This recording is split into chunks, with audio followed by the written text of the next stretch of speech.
로마서 8장 26절부터 28절까지 보겠습니다.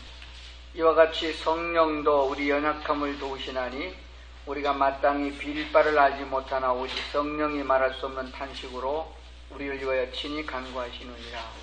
마음을 감찰하시는 이가 성령의 생각을 아시나니 이는 성령이 하나님의 뜻대로 성도를 위하여 간구하심이니라. 우리가 알거니와 하나님을 사랑하는 자 곧 그 뜻대로 부르심을 입은 자들에게는 모든 것이 합력하여 선을 이루느니라. 아멘. 우리 옆에 있는 분들하고 반갑습니다. 인사 좀 합시다.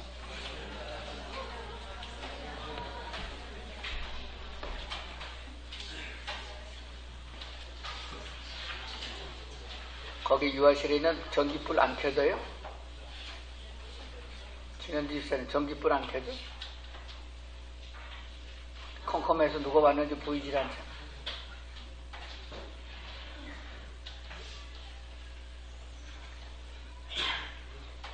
그리고 2층에 누가 있으면은 웬만하면 내려와요.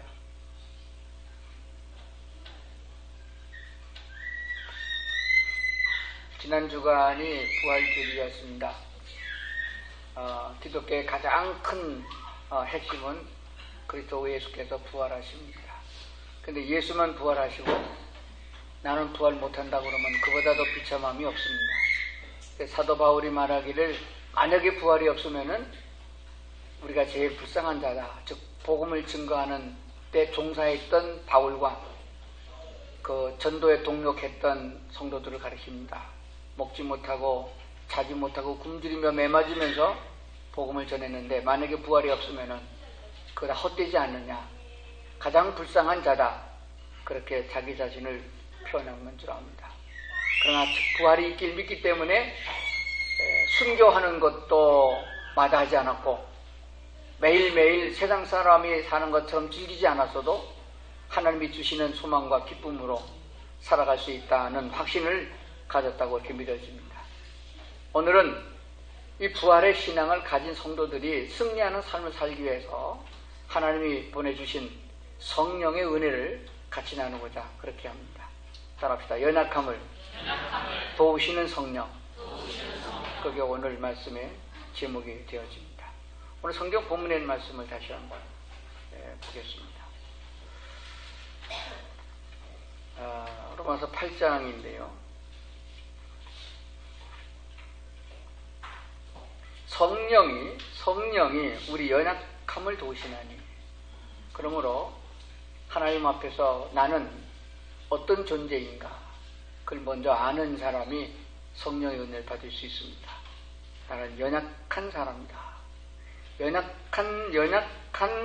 연약한 사람을 돕는다. 그리고 우리가 기도를 하긴 하지만은 기도를 제대로 못합니다. 하나님이 응답해주는 딱 부러진 기도를 해야 되는데 잘 못합니다. 회개할 때 회개도 못하고 정말 필요한 것을 구해야 되는데 쓸데없는 것만 구하고 욕심으로 구하고 정욕으로 구하고 그런 것들이 많이 있어요. 잘못 구하는 것도 성령께서 친히 간구해 주시는데 내 사정을 하나님께 아뢰는 것처럼 통곡으로 하나님 앞에 간구한다 말씀하였습니다. 그리고 하나님을 위해 마음을 감찰하시는데 하나님께서 그가 성령의 생각을 하시고 성령의 하나님의 뜻대로 성도를 위하여 간구해 주신다. 그렇게 말씀했습니다. 그러므로 하나님을 사랑하는 자 곧 그 뜻대로 부르심을 입은 자들에게 모든 것이 합력하여 선을 이룬다. 우리가 실수하고 잘못하는 것이 있어도 하나님은 그것을 다 종합해서 선으로 이루어주신다. 그렇게 말씀하신 걸 보게 됩니다. 우리가 성경을 이렇게 통해서 보는 바대로 예수님에게 직접 따라다니면서 먹고 자고 하면서 보고 듣고 배웠던 예수님의 제자들도 그렇게 믿음이 돈독했던 건 아닌 거라고 얘기해 줍니다. 아주 중요한 위험한 상황에 도달했을 적에 즉 예수님께서 군병들에게 잡혀갔을 적에 어느 하나 나서서 예수님 편 들어주는 사람도 없었고 예수님을 대신해서 십자가를 지고 가겠다는 사람도 없었습니다. 그렇기 때문에 예수님의 제자들이 그렇게 훌륭한 믿음을 가졌다고 보기는 어렵습니다. 사람들의 사회에서도 그렇습니다. 내가 곤고를 당할 때, 억울한 일을 당할 적에 누군가가 내 옆에 서서 나를 좀 변론해주고 내 편을 들어주면 좋겠는데 그런 사람이 없으면 쓸쓸하고 외로운 것은 당연한 것입니다. 다른 사람은 몰라도 예수님에게 중요한 병 고침을 받은 사람들이라도, 예수님의 제자들이라도 예수님 편에 좀 섰어야 되는데 다 도망갔단 말입니다. 지 살겠다고 다 도망갔어요. 근데 사람은 본질적으로, 사람은 본능적으로 자기가 위험에 처하게 되면은 도망가게 돼 있습니다. 근데 그 믿음이 있는 사람은, 무게가 있는 사람은 그런 상황에도 먼저 무엇이 옳은가 생각한다고 그래요. 그래서 우리 그리스도인들은 순간이라도 하나님을 생각하고 하나님의 인도를 받으려고 하는 믿음을 가져야 된다고 그렇게 믿습니다. 그 전에 아주 오래전입니다마는 남산의 생태계가 많이 파괴된다. 근데 그 아름다운 남산이 파괴되는 주 원인이 뭐냐 하면 사람들이 개를 데리고 와서 오줌똥을 막 싸게 하고 그래서 지저분하고 더러워진다라고 하는 것을 보도했던 적이 있습니다. 근데 오늘 저녁인데 카메라 기자들이 남산에 가서 개 데리고 오는 사람들을 이렇게 취재하는 그런 장면이 뉴스에 보도됐던 적이 있습니다.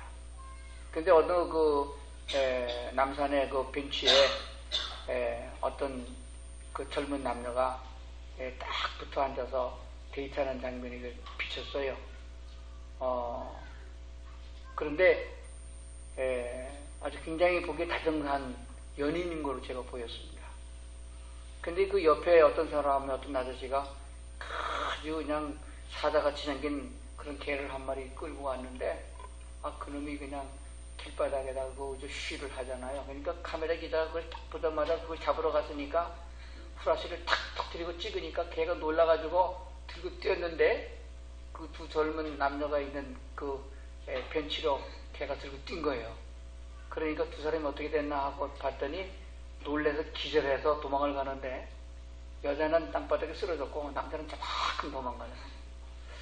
제가 그걸 보면서 아마 그 둘이 그 상황 전에는 붙어 앉아가지고 죽기 아니면 살겠다, 검은 머리 파뿌리 돼서 살겠다 이렇게 맹세한 것 같은데 개 한 마리가 달려드니까 남자는 자기 그 여자 길바닥에 쓰러진 것도 모르고 도망간 걸 보면서 저게 인간의 본질이구나. 그러니까 절대 남자 믿지 말아요. 그거 믿을 건 못 됩니다. 뭐 보호를 해주고 뭐라고 지 죽게 되면 지 먼저 살려고 도망가는 거예요. 마누라 보험이라도 넣고 탈 생각이 나고 말이죠. 예수님의 제자들도 남을 할게 못 됩니다. 남을 할게 못 돼요. 당장 죽게 생겼는데 도망가는 거 생겼어요? 그런데 언제부터 제자들이 목숨 내걸고 복음 전했나 이거요. 예수님이 부활하신 다음에도 부활을 보고도 부활하신 예수님을 만나고도 베드로가 굶어 죽게 생겼으니까 전 직업이 고기 잡는 거 아니겠어요? 먼저 나섰어요. 나 이거 못 참겠다. 굶어 죽을 수 없다. 나 고기 잡으러 간다. 그러니까 때는 이때다. 다른 제자들도 따라갔어요. 예수님의 제자들이 예수님의 부활을 보고 베드로가 먼저 나서서 고기 잡으러 가겠다고 떠났는데 줄줄이 따라갔습니다. 그러면 제자들 중에 하나도 예수님의 대를 이어서 복음을 증거할 자가 없어야 되는데 안 그랬거든요. 그들이 다 돌아왔어요. 돌아왔습니다. 그래서 우리 반석지교회 성도들도 이제 좀 기도를 좀 다시 새롭게 시작해야 될 거라 생각돼요. 누군가 우리 교회에서 침례받은 사람은 다 우리 교회로 돌아오도록 기도하자. 돌아오게 하자. 예수님께서 그렇게 물고기 잡으러 간 베드로를 바닷가로 찾아가셔서 그걸 뭐라 그러면 신방이라고 그러잖아요. 찾아간 거. 낙심한 성도를 찾아가서 어려움을 당하는 그들을 찾아가서 신방하신 거예요.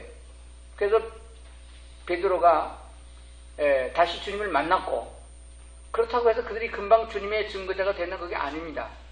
주님께서 하늘로 올라가시면서 사도행전 1장에 보니까 오직 성령이 너에게 임하면은 권능을 받고 예루살렘과 사마리아 땅 끝까지로 내 증인이 되리라.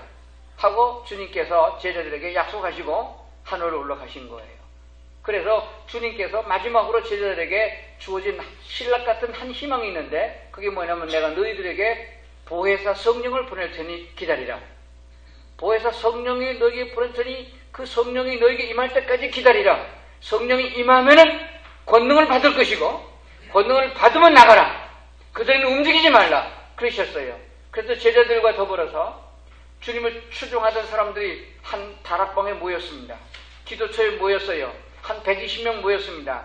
그들은 기도하기 시작을 했어요. 주님께서 우리에게 약속한 그 성령을 주시옵소서 하고 그들이 기도했습니다. 날마다 기도했습니다. 어떤 사람은 금식했을 거예요. 집에 가지도 않았습니다. 그렇게 기도했는데 그게 언제인지 약속한 시간이 없었습니다만은 기도하다 보니까 어느 날 갑자기 성령이 불같이 바람같이 임하게 된 줄로 믿습니다. 그들이 방언을 말하게 됐고 그 마음속에서 용기가 솟아올랐으며 모든 것이 믿어지는 역사가 일어난 거예요.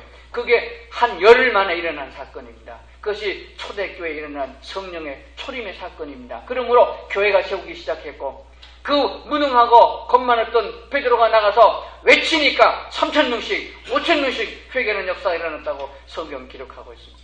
그러므로 살펴보면은 예수님에게 듣고 보고 배워서 믿음이 생겼으나 그 믿음이 용기를 가지지 못했습니다. 믿음은 곧 힘이요, 믿음은 곧 능력이요, 믿음은 무엇이든지 행할 수 있는 능력이 있는데도 불구하고 그것을 표출하지 못한 것은 성령 충만이 없었기 때문이다. 그렇게 예수께서 부활하시고 승천하신 후에 우리에게 주신 성령님에 대해서 오늘 좀 생각해 보면서 우리 반석제일교회 성도들이 성령 충만한 역사가 날마다 일어나기를 주의 이름으로 축원합니다. 성령 그러면은 하나님의 신, 하나님의 능력 그렇게만 생각하는 사람이 있어요. 아닙니다. 성령은 곧 하나님이십니다. 이걸 먼저 우리가 이해해야 됩니다. 따라서 성령은 하나님이시다. 하나님은 거리가 멀잖아요. 본질도 없고 하나님 아버지하고 소리쳐 불렀지만은 한 번도 하나님께로부터 직접 응답을 받은 적, 기도에 하나님 응답을 받은 적이 없잖아요. 그래서 우리가 가장 가까운데 하나님이 육신이 되어 우리 가운데 오셨던 분이 바로 예수님이십니다. 그래서 곧 성령님은 예수님이십니다. 그래서 아주 가깝게 느끼는 것은 성령님이신데 그분 곧 예수님이시다. 그렇게 믿는 거예요. 그래서 성자와 성부와 성령은 같은 하나님이신데 우리가 따로 이름을 붙인 것은 우리가 각각 느끼는 느낌이 다르기 때문에 그렇게 이름을 붙이신 거예요. 성부 하나님은 하늘의 하나님이시요 천지를 창조하신 하나님이고 우주를 주관하시는 지금도 모든 것을 만물을 주관하시는 분이 하나님이십니다. 그래서 복의 근원은 하나님이십니다. 모든 것의 주인 되시는 분이 하나님이십니다. 이 하나님은 우리도 하나님을 찾을 수 있고 이방인도 하나님을 찾을 수 있고 우상 숭배하는 사람들도 그 하나님을 부를 수 있습니다.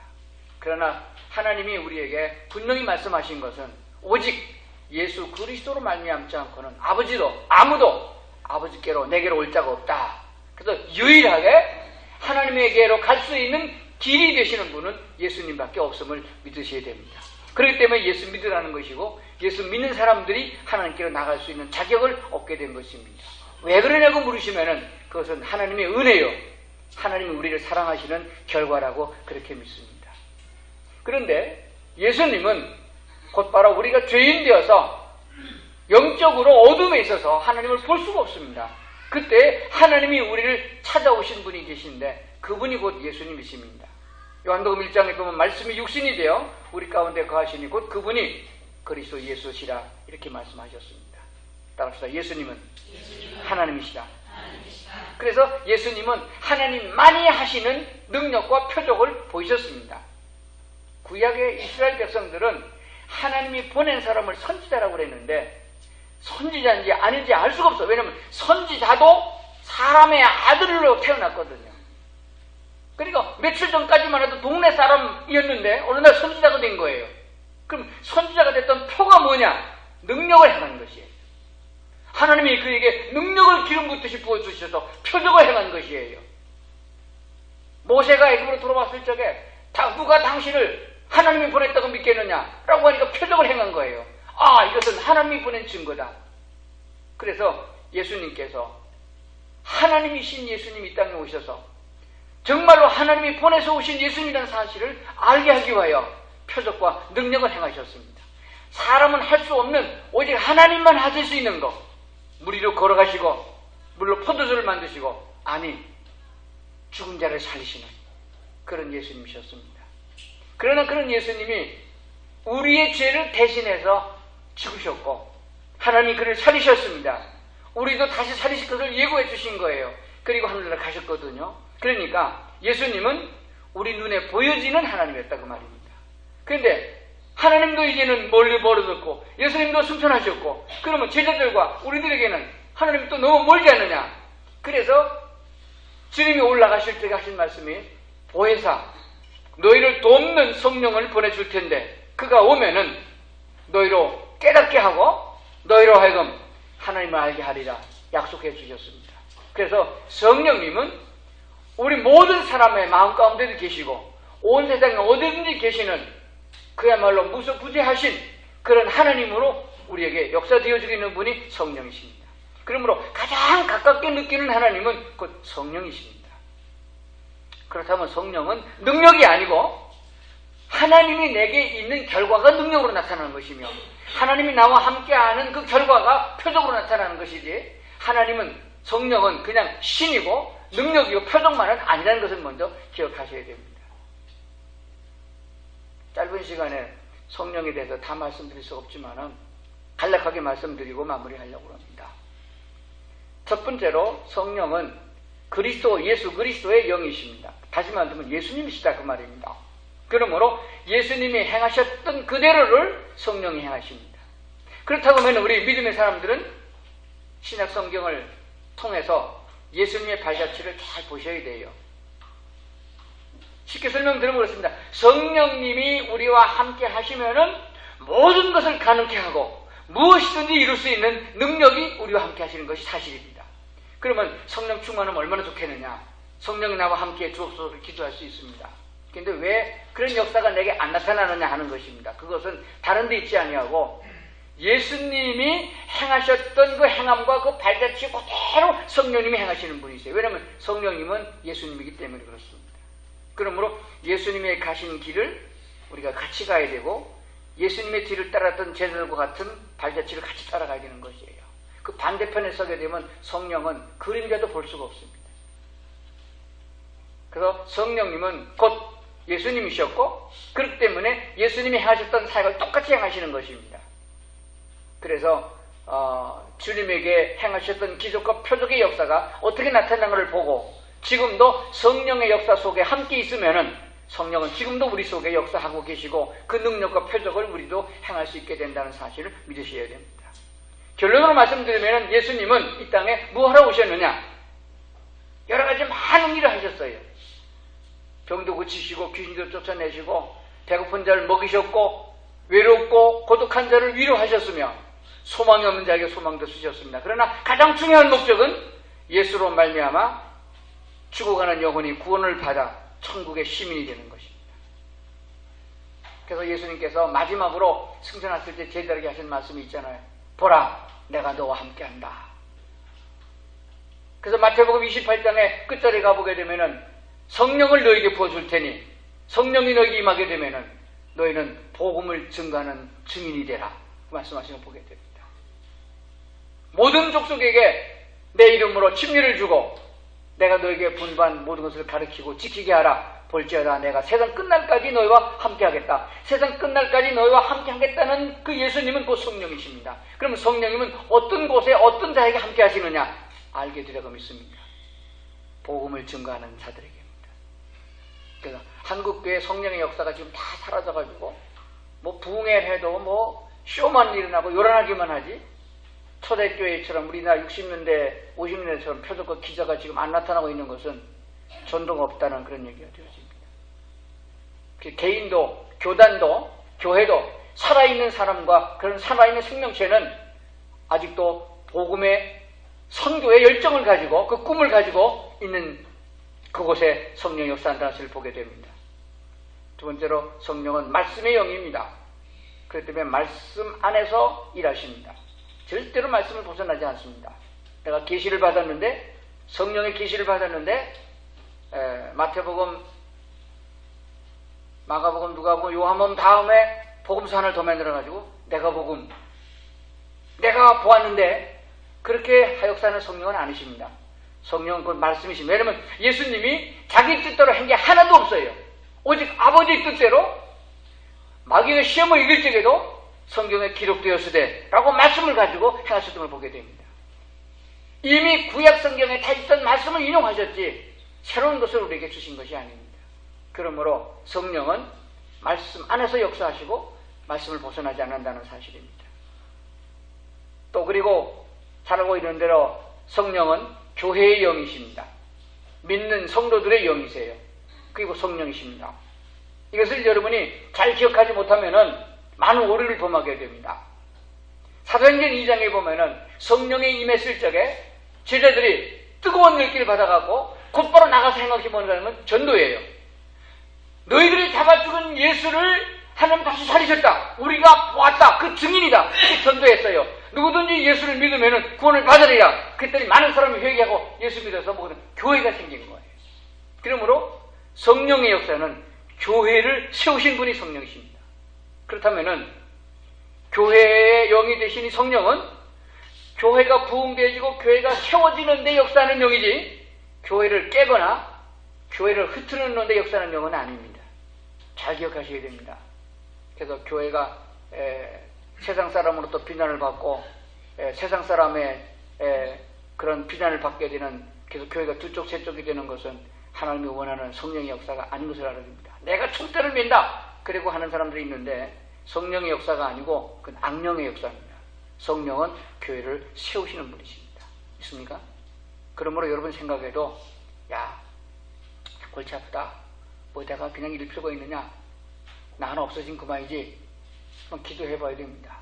성령께서 정말 나를 통해서 교회를 세우려고 하는가, 나를 통해서 교회를 헐려고 하는 것인가 하는 걸 생각해 봐야 된다고 믿습니다. 네 번째로 성령은 인격의 영입니다.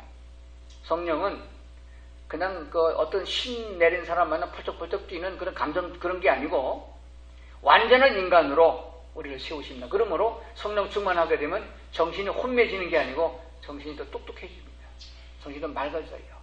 하나님에 대해서 말씀이 더 확연하게 지혜의 생각이 들어서 말씀이 더 분별되어지고 진리가 더 진리되게 하는 것이 성령이십니다.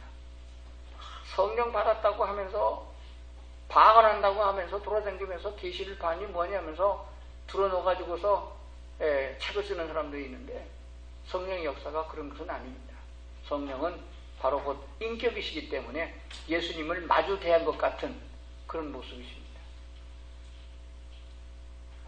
성령 충만한 사람이 가물가물 입신하는 건 아니라고 그랬습니까? 또 설교 시간에 가물가물 조는 분이 계신데 그 성령의 역사는 아닙니다.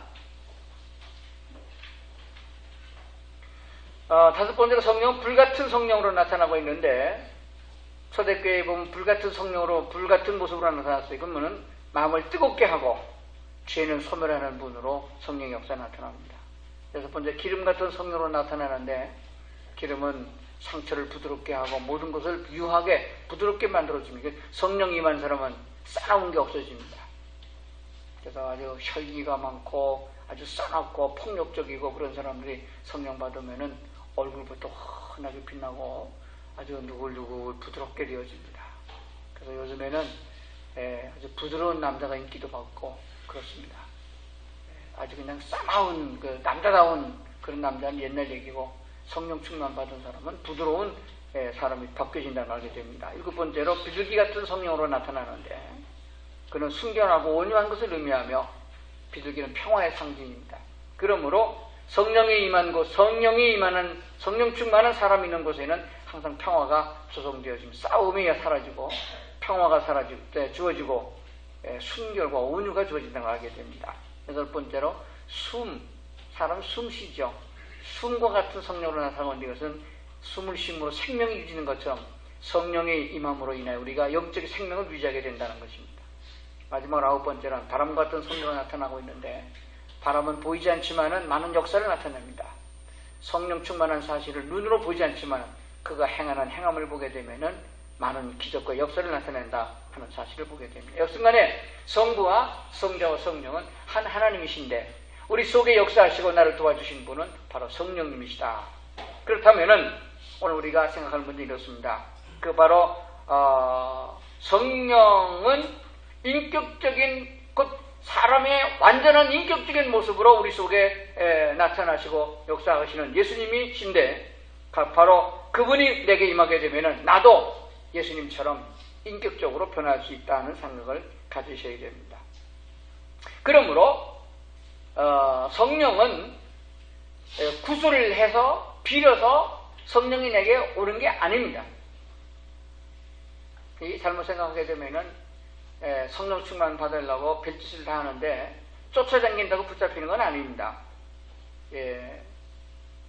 성령은 인격적인 분이시다. 그러므로 내가 인격적인 모습을 갖출 때 성령은 나와 교제를 하시는 것입니다.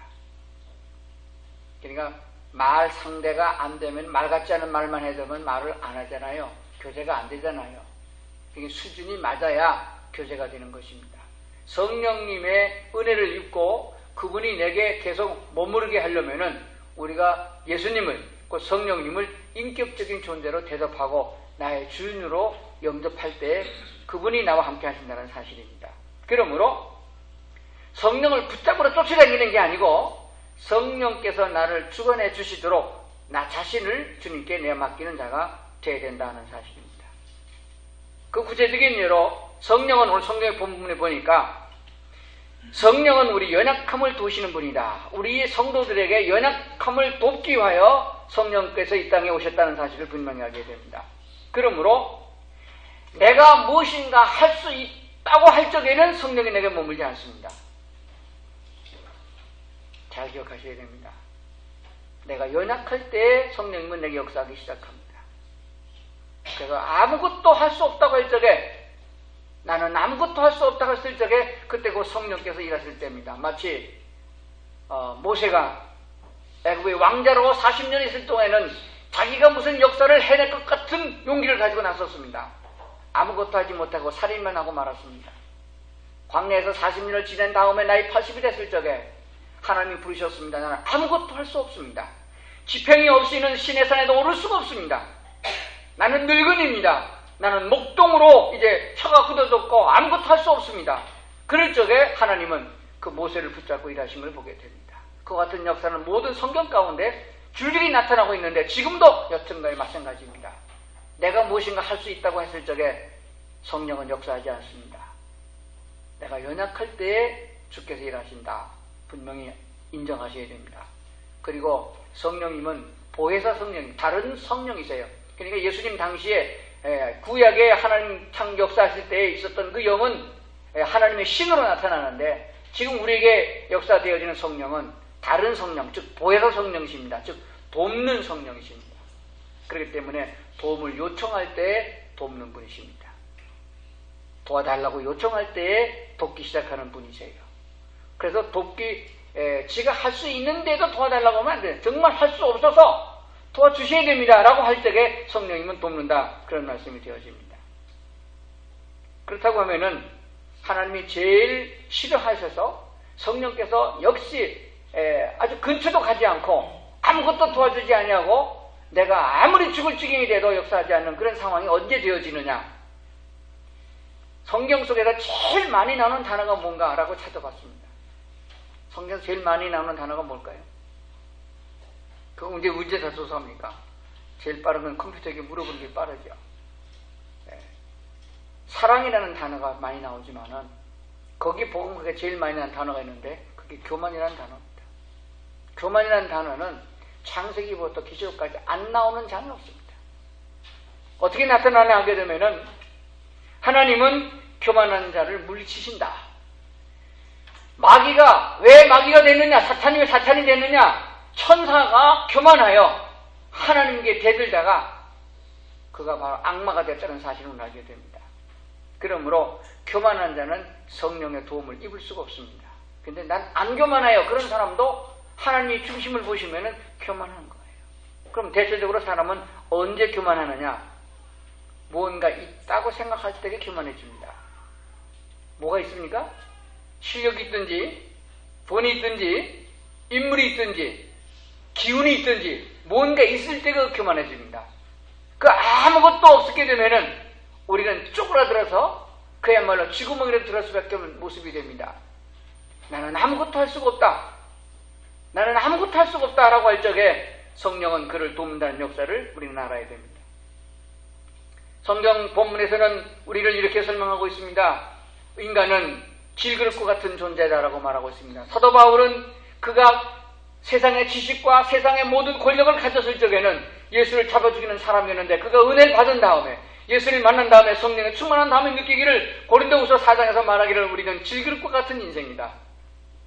질그릇은 아주 깨지기 쉬운 것입니다. 툭 하고 건드리면 장독대 다 깨집니다. 그 질그릇이에요. 그러니까 인간은 그런 존재다라고 하는 것입니다. 시편 103편에 보게 되면은 주께서 우리의 체질을 아시고 우리 인간의 체질을 아신다 그랬습니다. 뭐 한방에서 보면 사람은 뭐 사상 체질인데 무슨 체질에 맞도록 약을 써야 되고 뭐 그런 얘기를 많이 합니다. 그런데 그게 정확하지 않아요. 그래서 제대로 처방하는 사람이 별로 없습니다.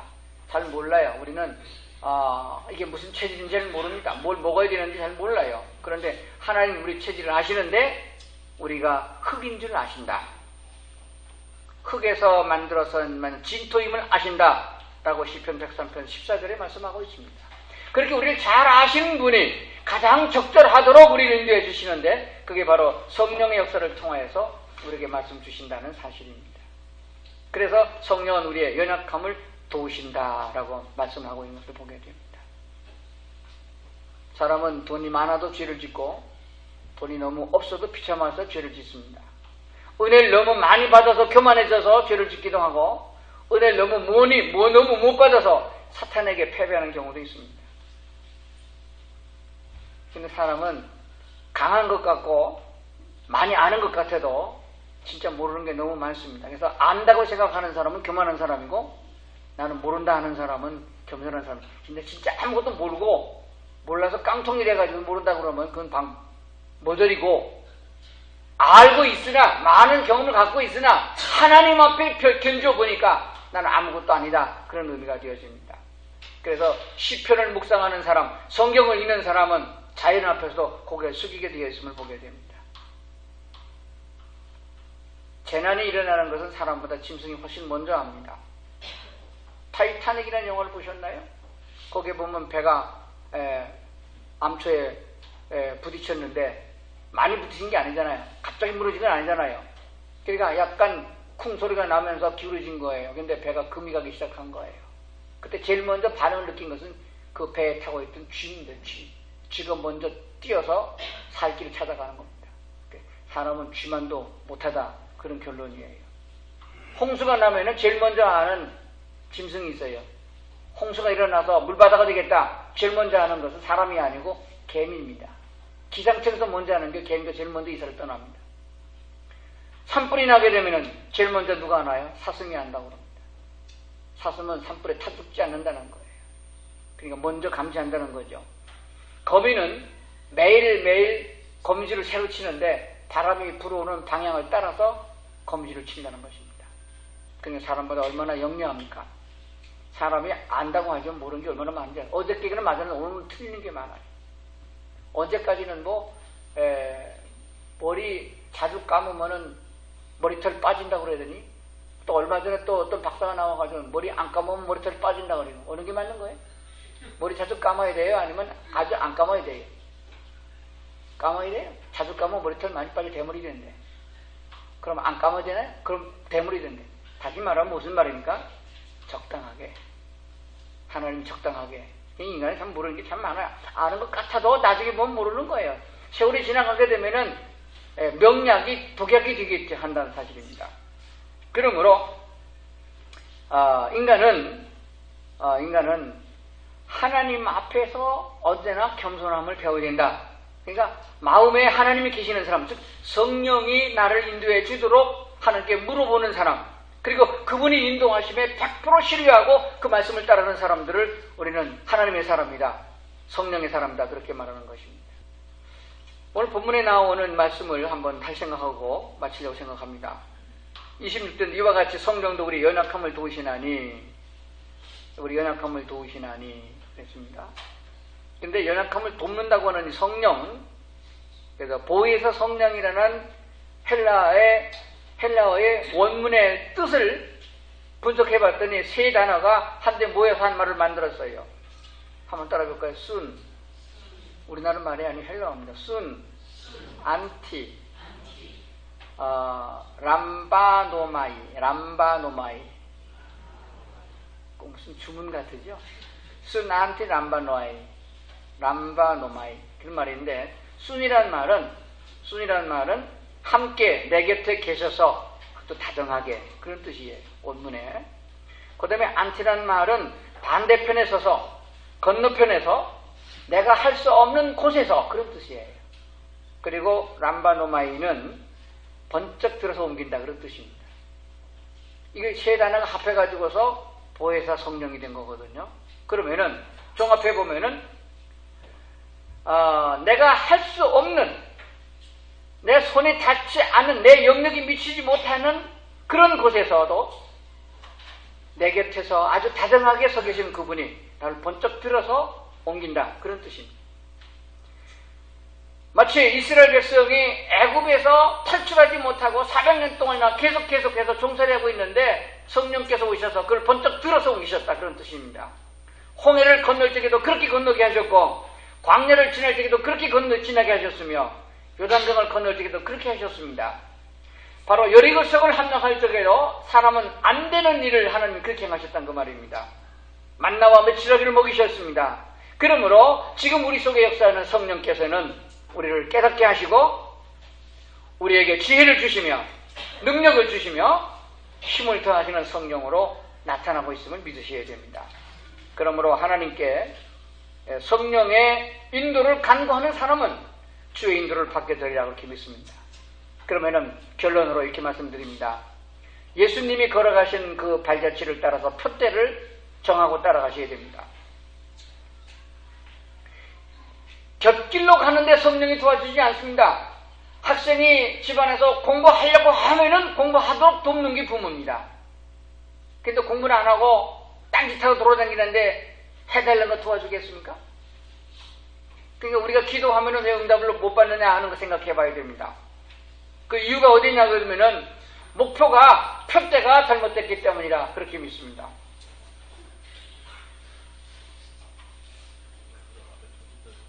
설교 끝내려고 했는데 새로 시작해야겠네, 그죠? 한 30분 더 해야겠네요. 아깝잖아. 예수님께서 가신 표대를 우리도 같이 그 표대에 맞춰야 됩니다. 주님 걸어가신 길은 십자가를 향해 가는 길이 하나님의 뜻을 이룬 길이었어요. 그것이 우리를 구원하는 길이었기 때문이었습니다. 그러므로 돈을 벌 목표를 세우면은 성령이 안 도와주십니다. 오늘 전기탁 집사님 새로 사업을 시작해서 사장 되신다고 오늘 선포하는 날인데, 개업 예배 한다고 그랬는데, 돈 벌려고 하면 사업할 거야, 아마. 근데 돈 버는데 목표를 두면 성령이 안 도와주십니다. 전도의 목표를 둬야 성령이 도와주십니다. 건강하기를 원하십니까? 뭐, 어디 아프고 그러면 많죠? 예?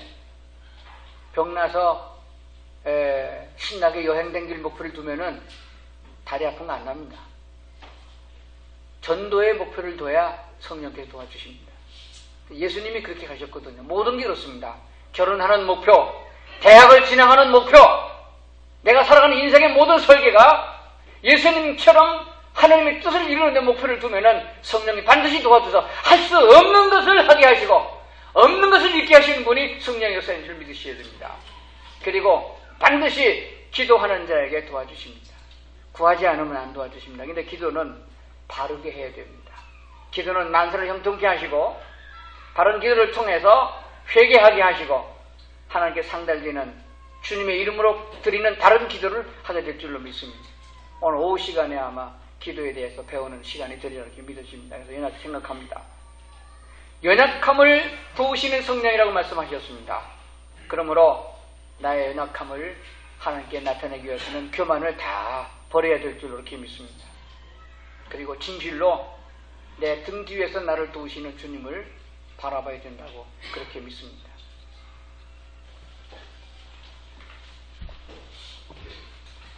나의 등 뒤에서 나를 도우시는 주님, 나의 인생길에서 지치고 고나여 매일처럼 주저앉고 싶을 때에 나를 밀어주시는 분이 주님이십니다. 나의 등 뒤에서 나를 도우시는 주, 나의 인생길에서 지치고 곤하여 매일처럼 주저앉고 싶을 때 나를 밀어주시네. 일어나 걸어라 내가 새 힘을 주리니.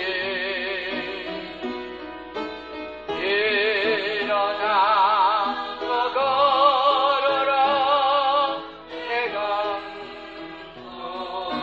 우리 빠르게 나의 등 뒤에서 나를 도우시는 주. 평안의 길을 갈 때 평안의 길을 갈 때 보이지 않아도 지치고 곤하여 넘어질 때면 다가와서 내미시네. 일어나 걸어라 일어나 걸어라 내가 새 힘을 주리니. 일어나 걸어라 내 너를 도우리. 나의 등 뒤에서 나를 도우시는 주. 때때로 뒤돌아보면 여전히 계신 주. 잔잔한 미소로 바라보시며 나를 제쳐가시네. 일어나 걸어라 일어나